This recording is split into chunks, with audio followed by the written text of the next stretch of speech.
Hey guys, Dr. Green here. Today's video is going to be about common myths that we hear every day in the office.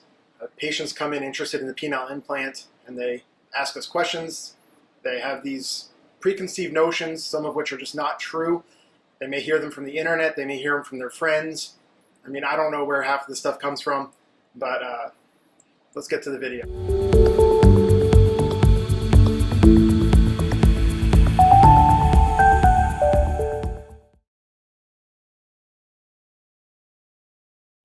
Alright guys, let's jump right into it. Myth number one. The first myth is probably the one that we actually hear the most common in clinic every day, and that is, if I get the penile implant, my penis will look different. That is simply just not true. If you get the penile implant, nobody will be able to tell you have it just by looking at your penis. That goes for in the locker room, in the flaccid state. If somebody's just looking at you while you're changing, they're going to have no idea. Even in the hard state, if somebody's just looking at it, they're not going to have any idea that it's there. The only way somebody's going to be able to tell is if they're really feeling around in your scrotum, if they feel for the pump, if they feel for the tubing. In that case, you're probably going to be happy you already have it anyway. So in that case, it's not going to matter. All right, for myth number two, we have another common myth that people come into our office and ask about, and that is the penile implant will change the sensation of my penis. Again, another one that's just not true. The penis will still kind of feel the same as it did beforehand. You'll still have that same sensation. You'll still get pleasure from having intercourse. So the sensation should be completely untouched. We do not touch any of the nerves involved in sensation during erection or during intercourse. So all of that stays completely as it was before surgery. All right, myth number three, and that is the penile implant will decrease the size of my penis. Again, completely false. The penile implant will not decrease the size of your penis. It will, however, give you the maximum length that you have available at the time of your surgery.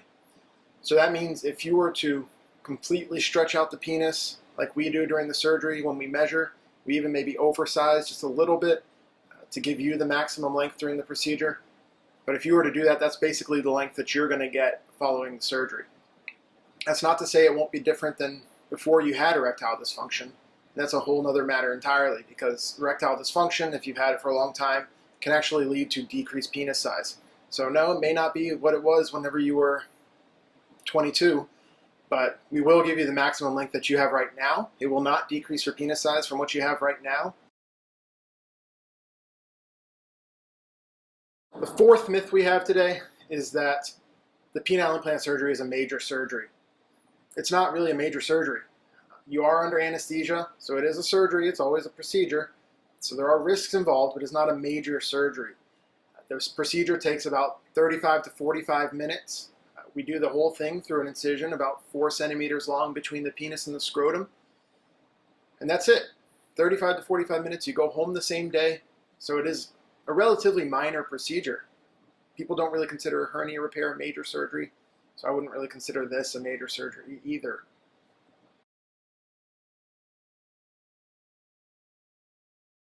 Alrighty guys, myth number five kind of ties into myth number four, and that is that there are a lot of risks involved in the surgery. There are risks involved in any surgery. Any surgery you do, you're going to have risks. However, with a penile implant, they're very minor. In a normal patient, you have about a 1% chance of infection, and that is really the risk that we look out for the most, that we are the most worried about. That's because if you do get an infection, we do have to take out the device, put a new one in. But that is the biggest risk, is that 1% chance of infection. Otherwise, you have the main surgery risks: pain, bleeding. Device malfunction is another risk. However, that's also very low. The devices tend to last about 10 to 12 years. And even at 10 to 12 years, there's only a 20% failure rate.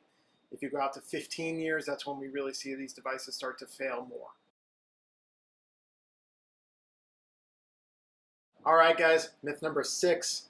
And myth number six is an important one, and that is the pump will hurt my scrotum whenever I push it. And people are thinking because you're kind of pumping this pump pretty hard, I mean 10 to 15 times to get that implant all the way hard, that's going to hurt, it's going to pinch their skin. That's simply not true. If you take your fingers right now and you kind of pinch between the skin of your scrotum, it doesn't hurt. As long as you're not hitting the testicles, it doesn't hurt. All right, number 7, another common myth we hear every day is that the penile implant is going to inflate on its own when you don't want it to. And that can happen, but not if you're using it correctly.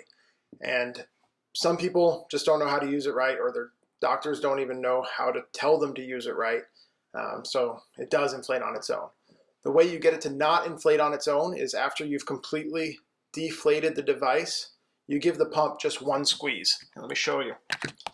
So you're pushing the button to kind of deflate the device. You can even squeeze the penis at the same time to get it all the way deflated. And then once you're down up to where you want to be, you squeeze that pump just one time. A lot of times you'll feel kind of a pop or a click, and that's just that lockout valve mechanism kind of closing off to prevent the device from inflating by itself. Myth number 8, we're almost getting to the end of the list. Myth number 8 is that the penile implant will set off airport security or any kind of security, especially if you go through a metal detector. And the answer is no, it will not. The devices contain very, very little metal in them. They're mostly made out of silicone, and then there's the fluid inside, which is just saline or salt water. So no, they will not set off airport security. However, if you were to have any problems with security, then you are provided with a small card that you can show them that just shows that you have a medical device. All right, myth number 9. Myth number 9 is an important one. It kind of ties on to one of the myths we had earlier on the list, and this myth is that you won't be able to orgasm after you get the penile implant. Again, not true. Your orgasm should be completely the same as before you had the penile implant. Now, you may not have any ejaculate come out if you've had previous prostate surgery, but you'll still be able to orgasm. You still have the same sensations, so that should all be unchanged. All right, myth number 10, and arguably the most important myth on this list, and that is that the penile implant is expensive or that insurance will not cover the penile implant. The fact is that most commercial insurances will cover the penile implant. Most clinics will work with you to kind of get that penile implant covered if they're able to. And if not, then there's always payment plans that are available through the penile implant companies that can help. So most people are able to afford to get a penile implant, whether through insurance or through a payment plan. Well, guys, that wraps up our video of the top 10 myths and misconceptions for people that are considering a penile implant, things that we hear in our clinic every single day. If you have any questions or any myths that you have heard, please drop them in the comments down below, and I'll try my best to get to them in a future video. If you want more information on men's health, sexual medicine, penile implants, erectile dysfunction, please just subscribe to my channel. There'll be a lot more videos coming. And that wraps it up. Thank you, guys.